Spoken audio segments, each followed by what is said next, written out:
बेटा, आंखें खोलो, बंद मत करो, तुम्हें कुछ नहीं होगा। अंकल, आपने मेरे पापा और मुझे गोली क्यों मारी? बच्ची के मुंह से यह सवाल सुनकर एजेंट आर्यन की आंखों में आंसू आ गए थे।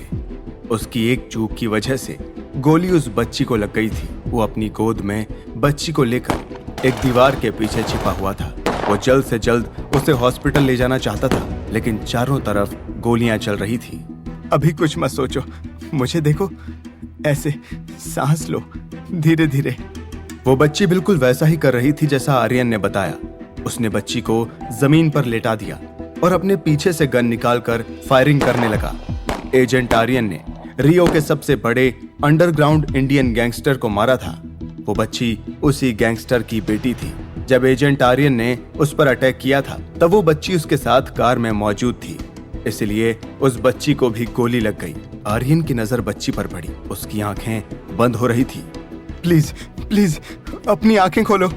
उसने बच्ची के शरीर को थोड़ा हिलाया। उसके बाद बच्ची ने धीरे धीरे अपनी आंखें खोली। जल्दी से उसने अपनी टीम को बैकअप सिग्नल भेजा। बच्ची को अपनी गोद में उठाया और बिना गोलियों की परवाह किए दौड़ना शुरू कर दिया। उसके पीछे उस गैंगस्टर के लोग भी आ रहे थे। आंखों में आंसू, माथे पर पसीने के साथ बचते बचाते वो हॉस्पिटल की तरफ भागे जा रहा था। तभी अचानक उसे एहसास हुआ कि बच्ची ने सांस लेना बंद कर दिया है। हे चैंप, वेक अप, प्लीज अपनी आंखें खोलो। नीचे बैठकर उसने बच्ची को सीपीआर देना शुरू किया, लेकिन कोई हलचल नहीं हुई। उसका पूरा शरीर जम सा गया। उस बच्ची को आखिरकार वो बचा नहीं पाया था। उसकी आंखों से आंसू बहने लगे। थोड़ी देर पहले उसने जो बैकअप का सिग्नल भेजा था, इसीलिए बाकी साथी वहां पहुंच गए। बाकी एजेंट्स ने आर्यन और बच्ची को गुंडों से बचा लिया, लेकिन आर्यन इस वक्त अब भी सदमे में बैठा था। उसके हाथों में बच्ची की लाश थी। जिंदगी में पहली बार उसके साथ ऐसा हुआ था। बॉस, हमें बॉडी अथॉरिटी को हैंडओवर कर देना चाहिए। ओके, अगर हो सके तो इसके किसी रिलेटिव को भी इन्फॉर्म कर देना। इतना कहकर आर्यन ने उस बच्ची के माथे पर किस किया और उसे अपनी टीम मेंबर के हवाले कर दिया। उसने एक बच्ची को मारा था। इस ख्याल ने उसके अंदर बेचैनी पैदा कर दी थी। अपने अपार्टमेंट पहुंचकर जब वो सोने गया तो उसे रात भर नींद नहीं आई। अगले कुछ दिनों तक वो अपने अपार्टमेंट से बाहर नहीं निकला। किसी से कोई बात नहीं की। उसकी मैनेजर अंकिता ने उसे बार बार कॉल किया, लेकिन आर्यन ने उसकी कॉल का कोई जवाब नहीं दिया। उसकी टीम के सभी लोग समझ गए थे कि उस हादसे की वजह से वो किसी से मिलना या बात नहीं करना चाह रहा था। 16 दिनों बाद आर्यन ने अंकिता को कॉल किया। अंकिता ने फोन उठाते ही कहा, हाय, तुम ठीक हो? हाँ। पूरी टीम तुम्हारे लिए बहुत परेशान है। जो हुआ उसके बाद तुम्हारे लिए बहुत मुश्किल है नॉर्मल फील करना। बताओ, किस लिए फोन किया? जो हुआ उसके लिए मैं जिम्मेदार हूं। पिछले 16 दिनों से मैंने जो फील किया है, उसके बाद मैंने ये डिसाइड किया है कि मैं ये काम छोड़ रहा हूं और मुझे ये कंपनी तुम्हें हैंडओवर करना है। What? ये बात सुनकर अंकिता चौंक गई। एजेंट आर्यन एक प्राइवेट एजेंट्स की कंपनी दी आर्यंस का ओनर था। ये कंपनी पैसा लेकर अलग अलग तरह के सीक्रेट मिशंस, किलिंग्स और बहुत सारे तरह तरह के काम करती थी। उसे अंडरवर्ल्ड में मौत का सौदागर भी कहते थे। आर्यन का इस तरह काम और कंपनी को छोड़ना अंकिता की समझ से परे था। लेकिन इतनी जल्दी में ऐसा डिसीजन ये क्यों कर रहे हो आर्यन? मैं उस बच्ची की मौत को भुला नहीं पा रहा हूँ। बहुत हो गया है खून खराबा, अब बस। काम छोड़ने से क्या होगा? तुम कुछ दिनों के लिए हॉलिडे पर चले जाओ, शायद उसके बाद तुम्हारा मन बदल जाए। नहीं, मैंने बहुत सोचा इस बारे में। अभी एजेंट वाली जिंदगी को छोड़कर मैं आम लोगों की तरह जीना चाहता था। इसीलिए मैं वापस इंडिया जा रहा हूँ, अपने एंसेस्ट्रल होम में। वो कहाँ है? पटना, बिहार। एजेंट आर्यन का जन्म पटना में हुआ था। जब वो 10 साल का था तभी उसके माँ बाप की डेथ हो गई थी। उसके बाद वो अपने अंकल के साथ दिल्ली चला आया, लेकिन आज भी उसका घर वैसा का वैसा वहां पर था। अंकिता को कुछ समझ नहीं आ रहा था। सच में? लेकिन वहां जाकर करोगे क्या? वही जो सभी लोग करते हैं। वहां जाकर जॉब करूंगा, उसके बाद शादी। और फिर अपनी एक छोटी सी दुनिया बनाऊंगा। मुझे तो कुछ समझ नहीं आ रहा, लेकिन अगर तुमने सोच ही लिया है तो मैं क्या बोलूं। I am always with you. Thank you. Okay boss, मैं सारे अरेंजमेंट्स करती हूँ।